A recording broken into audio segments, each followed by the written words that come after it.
Bahor faslida eng yaxshi insonlar dunyoga kelar ekan. 2-mart sanasida tug'ilgan qadri aziz qadrdonim, mehribonim, shukrona kuningiz muborak bo'lsin.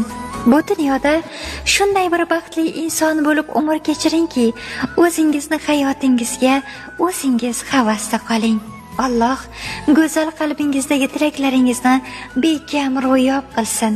Sog'lik, salomatlik, go'zal iymon hech qachon sizni tark etmasin. Sizni shodlik va quvonch, hayotingiz doim nurlarga to'lsin. Hamroh bo'lsin sizga mehr va ishonch. Tug'ilgan kuningiz muborak bo'lsin.